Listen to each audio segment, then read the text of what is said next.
Titip tanya, siapa Kang Ruhin dan Kang Mustafa yang sering disebut-sebut oleh Gus Baha?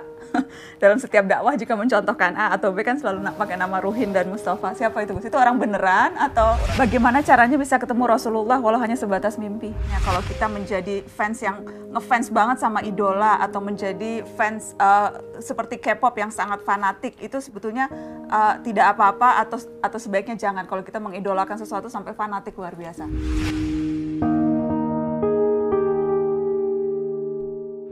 Gus, putra-putri 3 ya Gus? Iya. Ada keinginan meneruskan jejak atau jadi minimal jadi santri atau belajar tafsir Al-Quran atau? Ya kalau keinginan iya, tapi ya alami tadi. Karena kalau nggak pilihannya anak-anak juga repot.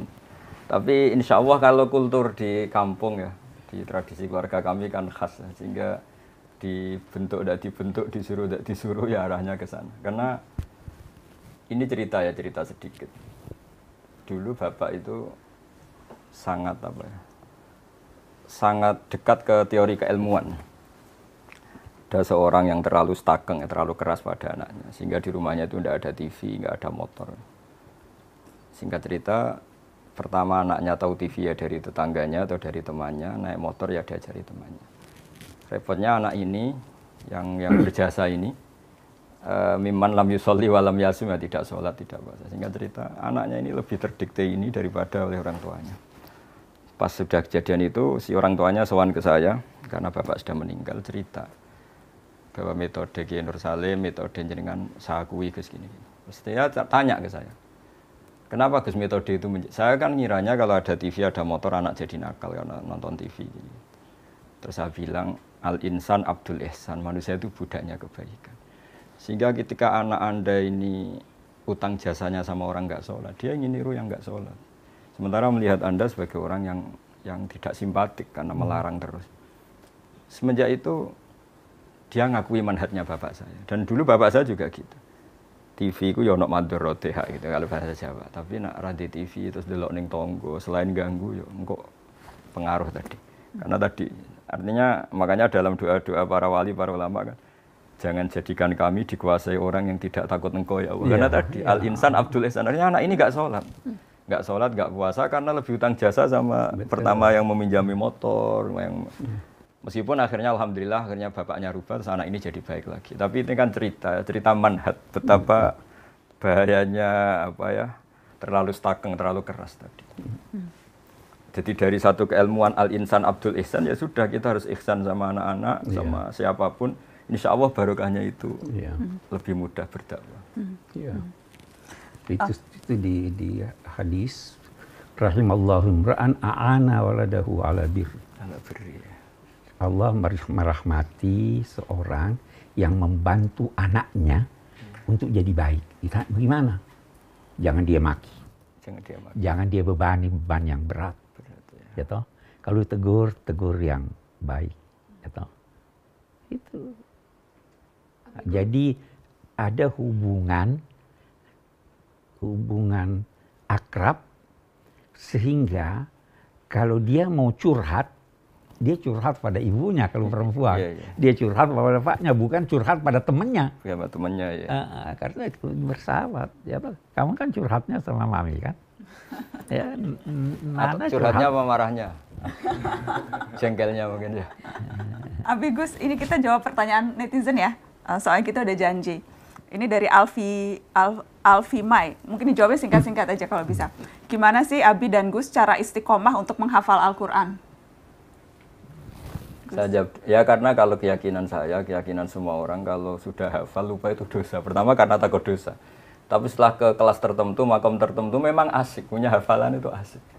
Jadi kalau dulu mungkin karena takut tadi ya nisyanul ayat atau Quran itu lupa itu dosa. Tapi lama-lama memang karena asik.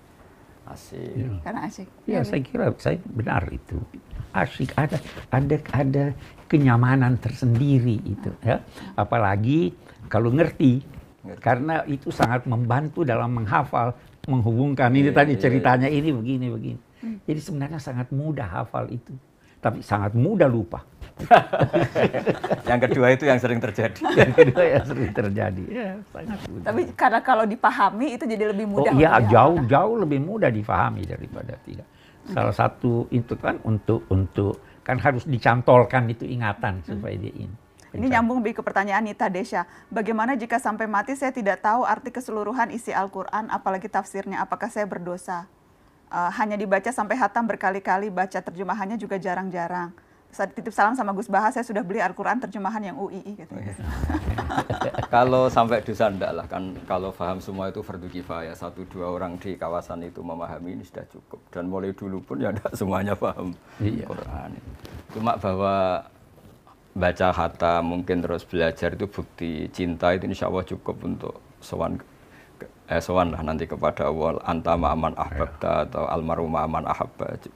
Iya. Saya punya cerita dulu, ada seorang wali yang masih bernambah sama saya itu. Orang yang sudah mau meninggal 2 tahun atau 3 tahun sudah sepuh, tetap disuruh ngapalkan Quran. Biasanya 2 juz meninggal, 3 juz meninggal. Sehingga cerita anak-anaknya tanya ke wali tadi, kenapa Mbah sudah sepuh disuruh ngapalkan, disuruh belajar? Ya setidaknya pas mati masih masuk hadis man salaka thariqan yaltamisu fihi ilman. Jadi ketika dia mati dalam keadaan mencari-cari ilmu. Iya. Diusahakan selalu untuk jadi tidak ada alasan untuk tidak belajar. Mungkin metodenya diubah. Jangan hanya baca, sambil baca terjemahan dia. Terlalu meningkat begitu ya. Ini ada pertanyaan buat Abi dan buat Gus Baha. Siapa ahli tafsir yang paling mempengaruhi pemikiran Abi dan Gus Baha dari Labi? Ini yang repot, karena bacanya banyak. Dan bacanya banyak itu pasti dalam konteks akademik atau keilmuan tafsir itu ya plus minus. Mungkin kalau rasa Jawa saya suka Syekh Nawawi. Tapi dalam rangka tangkeh dari cerita-cerita Israiliyat apa, menghindari cerita-cerita Israiliyat kayaknya Syekh Nawawi terlalu longgar pakai Israiliyat sehingga kita ya repot juga. Jadi Mbah Mun sering cerita gini ke saya. Kalau baca tafsir ya jangan mengikat kamu karena Quran ausa'u minhu, Quran selalu lebih luas ketimbang tafsir itu sendiri. Jadi saya masih ingat ketika baca kitabnya, bukunya Pak Quraisy Membumikan Al-Quran. Dulu ramai sekali Pak Quraisy. Ketika min alaq, itu kan diterjemahkan dulu orang-orang atau banyak kiai yang baca dari segumpal darah. Pakar-pakar embriologi bilang itu embrio atau zigot yang yang menempel di dinding rahim. Tapi di banyak tafsir-tafsir modern memang alakin dari kosakata aliko ya'liko alakon, sehingga sesuatu yang menempel. Terus saya bilang, ramai sekali diskusi itu di kalangan kita, ya, di kalangan peneliti muda, pas itu masih sama-sama muda. Kalau tafsir salah, misalnya salah, Qur'annya tidak akan salah, karena makna segumpal darah itu maknanya mufassir, bukan maknanya Qur'an, kata saya. Nah itu akan selalu begitu Mbak Nana di semua ayat. Jadi kalau mufassirnya dalam tanda kutip bisa salah, atau memang betul salah, Qur'annya tidak bisa salah, karena yahtamilu wujuhan masih menerima sekian kemungkinan. Ya, prinsipnya tidak ada penafsir Al-Quran yang tidak salah. Saya pasti salah. Bisa jadi benar pada masanya, pada masa lain sudah tidak benar. Bisa jadi benar pada tinjauannya, karena dia punya kecenderungan ini, yang lain punya tinjauan lain. Ya toh, jadi tidak bisa kita berkata hanya dipengaruhi oleh ini. Kalau dia ilmuwan. Kalau dia hanya nyontek ya udah. Jadi seperti Abi, misalnya Abi dipengaruhi oleh banyak sekali. Oh banyak sekali, banyak sekali. Terus banyak dipengaruhi, resikonya bisa dua, Pak. Bisa nggak jelas, bisa alim banget. Resikonya ekstrim ya Gus, bisa ekstrim. Ini ada pertanyaan, Fahri Al-Fajar, Abiku. Bagaimana caranya bisa ketemu Rasulullah walau hanya sebatas mimpi? Nah ini Pak Quraisy yang kasuhan. Ada tuh uraian-uraian ulama tentang itu. Yang pertama teladani. Dan teladani itu bukan hanya pada salatnya, pada hal-hal yang kecil-kecil. Teladani akhlaknya. Teladani bagaimana dia masuk rumah, keluar rumah, itu teladani. Yang kedua, sering selawat. Jadi hati selalu ini. Yang ketiga, berdakwah. Itu tiga, ada beberapa cara, tapi itu yang paling ini.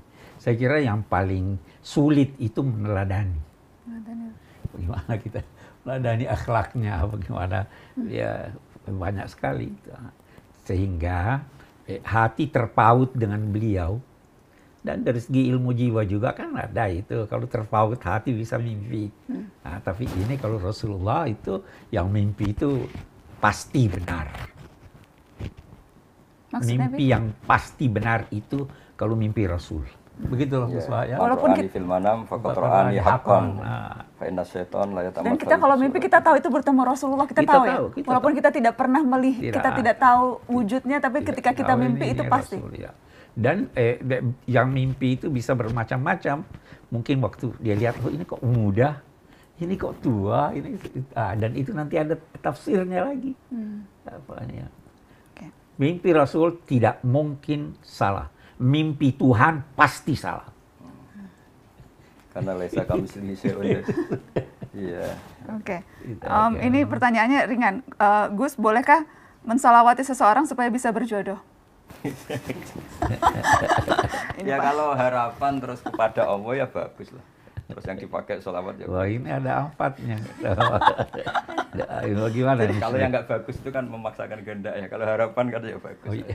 Jadi nggak apa-apa bersolawat supaya dapat jodoh? Ya kan Ini langsung nyatet lagi. Di antaranya sarana ya, sarana qadul hawaid supaya hajat kita kesampaian kan memperbanyak sholawat. Apalagi calon itu yang kita idam-idamkan karena kesalehannya, karena kebaikannya kan nggak masalah. Yang penting banyak bersalawat. Oke. Dari Hanum, Assalamualaikum Mbak Nana, tolong tanyakan Gus Baha, kapan mau punya akun Instagram? Masuk kalah sama Abi Quraisy. Abi juga akun Instagramnya. Kadang saya sih yang suka update akun Instagram Abi. Tapi Abi baca ya, Abi baca, Abi ngikutin. Dulu Abi Twitteran, sekarang udah nggak sempet. Tapi Abi tetap up to date. Ya jawabannya kapan-kapan atau memang nggak ingin. Karena tadi saya kan sibuk di rumah itu kan banyak yang ngaji tahfidz itu. Jadi membayangkan santri seneng ikut seneng, kalau kesulitan ngaji ikut. Ya pokoknya alihima anitum lah, kalau melihat santri susah belajar ya kita ikut susah. Betul. Jadi itu udah nyita waktu. Kalau WA aja nggak ada ya Gus, apalagi Nggak Instagram. ada, ya, Ini titip tanya, siapa Kang Ruhin dan Kang Mustafa yang sering disebut-sebut oleh Gus Baha? Dalam setiap dakwah jika mencontohkan A atau B kan selalu pakai nama Ruhin dan Mustafa. Siapa itu Gus? Itu orang beneran atau? Orang beneran. Jadi saya itu ngaji kan, saya itu termasuk orang yang menghindari diundang acara-acara publik. Kecuali pernah sepuh atau guru. Sehingga sebenarnya ngaji saya itu hanya istiqomah di Jogja sama di rumah. Nah, dulu kan saya kerja di UIPres tapi sambil ngaji. Karena saya ini nggak ngaji memang. Singkat cerita, 2 orang ini termasuk yang pertama. Ketika masih 20, masih di kontrakan Pak Gures, masih ikut ngaji. Karena adatnya pondok itu gejlok-gejlokan. Ya akrab betul ya, mereka anggap saya gurunya tapi ya berani makan di depan saya, berani apa saja karena ya memang akrab. Dan saya ngenang Nabi itu juga gampang saja kalau ada sahabat yang sering digojlok Nabi apa. Jadi sederhana sampai Nabi ada sahabat dipanggil Abu Hurairah, kadang dipanggil Abu Hirin. Jadi ceria sekali dulu Nabi dakwah itu. Iya, betul. Ada sahabat yang nama kamu siapa? Saya Huzan. Ndak bal anta sahel gitu kan. Jadi yang diganti-ganti namanya apa. Gampang sekali. Sehingga saking seringnya nyebut nama itu Nabi kadang ditanya sahabat, ini Ali khosoh apa ini untuk saya tok apa untuk semua? Ya untuk semua. Jadi itu kan khas pondok ya. Jadi memang harus ada yang diajak lawan bicara. Tapi memang teman akrab sama saya. Sampai sekarang anaknya ada mondok di saya. Oke, jadi itu menjawab pertanyaan. Jadi yang penasaran itu betul ada 2 manusianya itu ada namanya. Oke, saya mau kasih kesempatan ke cucu-cucu ponakan. Gimana Izzat? Gimana? Ada yang mau tanya ke Gus Baha, mau tanya ke kalau ke Habib udah sering, cuma nggak apa-apa bisa nanya ke Habib juga karena ini Syihab spesial. Tapi kalau Izzat mau tanya apa Izzat? Jadi bagaimana kita bisa melatih diri agar akhlak kita lebih kuat, terutama kan kita semua kuliah di luar dan mungkin di negara-negara beda value atau nilai-nilainya juga berbeda. Jadi begini ya, ketika saya pernah diundang komunitas NU di Korea Selatan, paling setahun yang lalu. Saya itu dulu Mbak Najwa kalau baca doa Rabbana lakal hamdu mil'us samawati wa mil'ul ardi. Ya Allah, Engkau dipuji di semuanya alam Engkau, baik di langit maupun bumi. Saya berpikir lalu pujian yang di bumi ateis atau bumi komunis gimana gitu. Tapi setelah saya di Korea, ternyata banyak tenaga kerja dari berbagai negara yang bikin masjid, yang sujud. Begitu juga saya sering punya teman yang kuliah di Inggris, di Jerman, mereka juga cerita masih ngaji saya lewat internet, lewat YouTube. Nah, dengan tradisi ilmu yang benar, akidah yang benar, hadihi ardullah misalnya, ini bumi Allah. Sehingga utang jasa Anda hanya kepada Allah. Ini air juga ciptaan Allah. Sehingga utang jasa kita ya sama Allah. Sehingga dengan demikian, meskipun ada negara yang tatanannya bagus, yang seakan-akan lebih baik timbang Indonesia, itu tidak mendikte kita, karena kita pertama merasa utang jasa sama Allah, bukan ada yang lain gitu. Karena bumi yang kita injak milik Allah, air yang kita minum milik Allah. Nah, bahwa orang melupakan Allah karena tadi berpikirnya sudah sangat melenceng ya, dikira itu negara baik, tertib, kemudian jasanya manusia itu. Oke, kita ngakui, tapi nomor satu tetap jasanya Allah Ta'ala. Sehingga saya kadang baca Quran, Pak Guras, ini tahadus bin iman. Kadang nggak kuat tak teruskan ketika Allah ngendikan misalnya, nahnu khalaqnakum falaula tusaddiqun. Mbok Yahoo sang bikin langit bumi, bikin air itu yang menciptakan Mbok Yahoo, kamu ngakui itu saya gitu. Karena sudah banyak yang nggak ngakui, akhirnya hubungannya sama makhluk bukan sama Allah. Ya kira-kira gitu. Supaya tetap. Iya. Coba Pak Guras mungkin mau menambahkan. Udah cukup. Jangan banyak-banyak. Ya, Fatih ada mau bertanya. Pak Fatih? Jadi tadi ada diskusi tentang mengikuti hati atau keperluan rasa di dalam dan juga akal.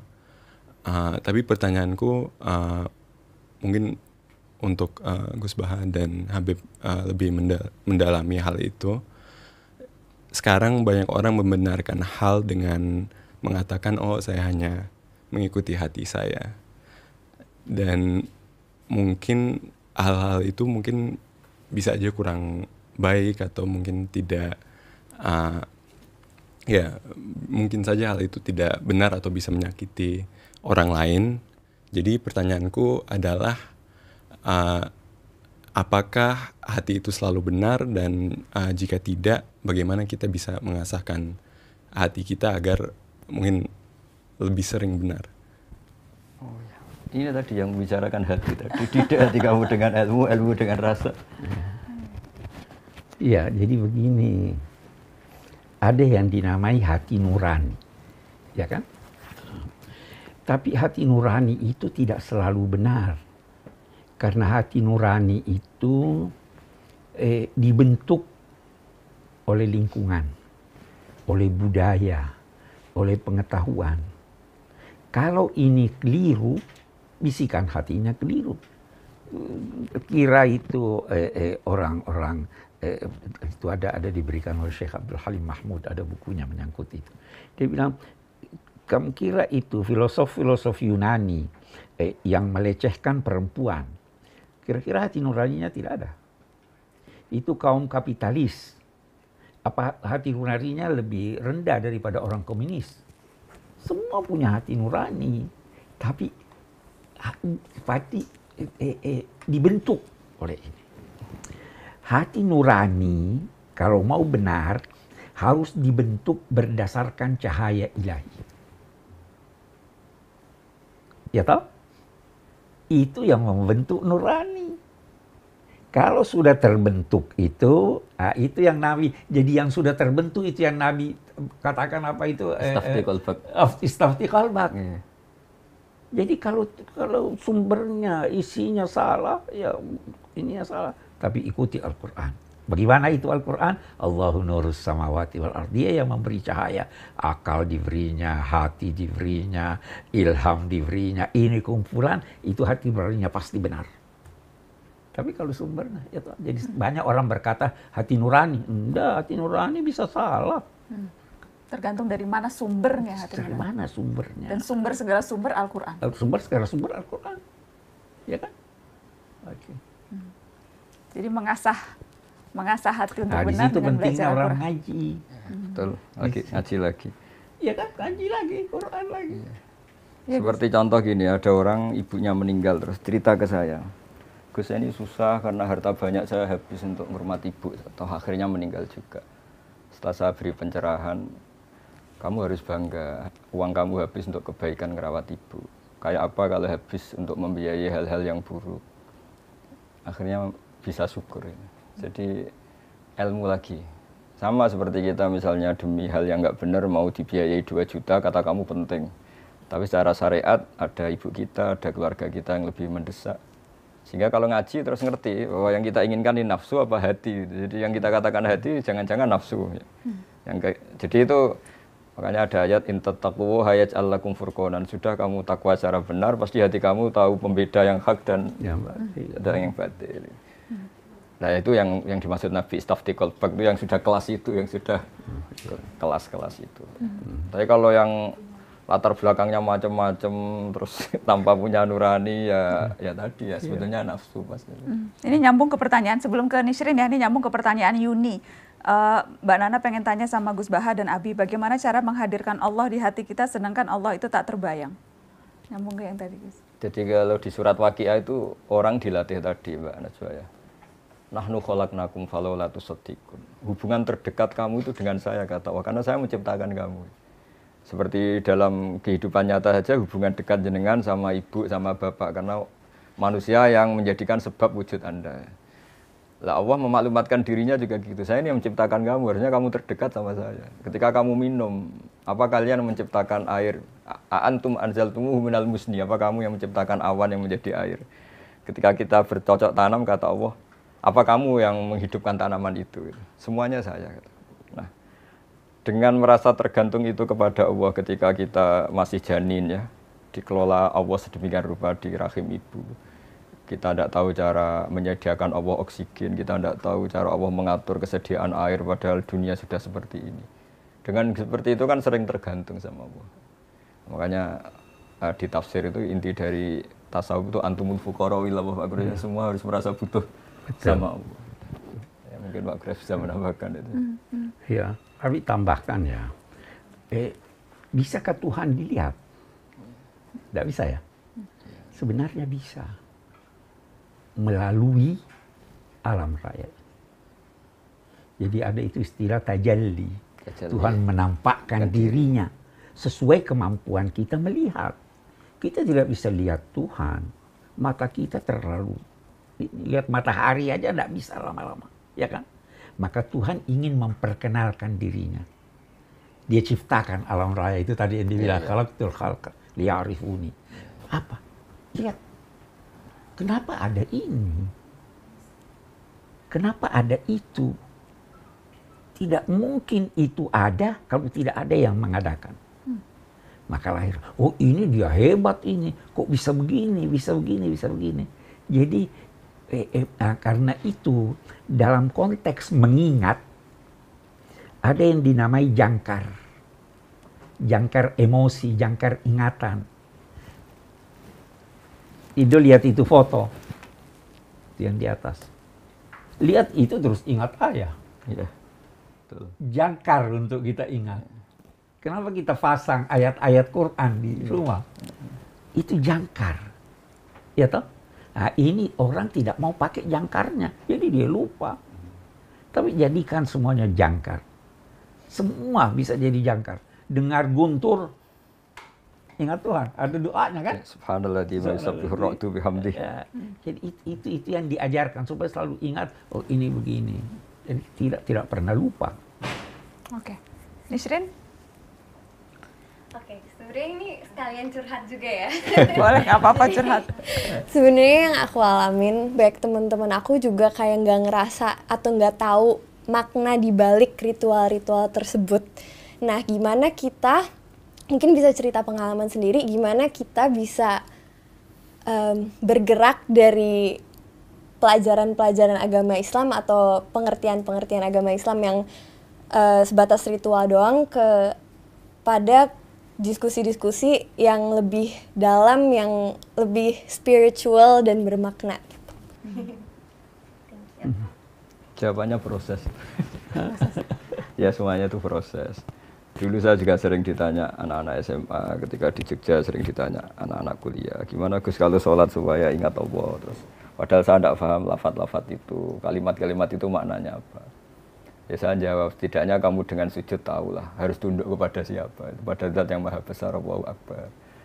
Jadi kalau kaidah di kitab usul fikih la yudraku kulluh, la yudraku kulluh. Kalau tidak bisa semua secara total ya sebagian-sebagiannya kita tahulah. Misalnya makna-makna ayat Quran susah, ya Allah Akbar, Allah Maha Besar. Ketika sujud implementasi dari ketundukan seorang hamba kepada Allah. Terus ada yang sedang punya banyak masalah, sebesar-besar masalah kita masih besar ampunan Allah, rahmat Allah. Kalau kita sudah berusaha mencari calon istri tapi belum berhasil, dapat putus, apakah tandanya kita harus pasrah, Gus? Harusnya mulai usaha juga sudah sambil pasrah. Dari awal harus sudah pasrah. Iya. Ini mesakno, Gus. Ini belum dapat putus. Coba tolong ditengahkan. Kalau saya dukun sih terus tak kasih haji-haji, berhubung saya ada dukun ya. Nasihatnya ya sabar aja sambil berusaha. Oh, itu terus berusaha. Saya mau jawab singkat.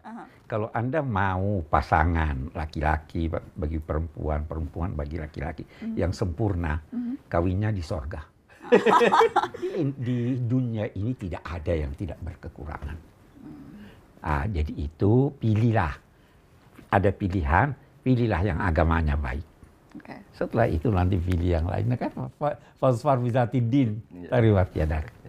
Oke, jadi jangan mencari yang sempurna. Jangan mencari yang Tetap sempurna. usaha. Tidak mungkin dapat yang sempurna. Semua ada kekurangannya. Yang sempurna lamunan saja. Iya. Lamunan saja. Di lamunan. Nisri, jangan cari yang sempurna. Ini nggak apa-apa ya para jomblo, kita jawab ya supaya tenang hatinya. Dari Musbir, bagaimana cara ta'aruf yang benar menurut syariat agama, Gus? Ya yang nggak ada pelanggaran syariat jawabannya. Simpel, jangan melanggar syariat. Itu cara ta'aruf yang benar.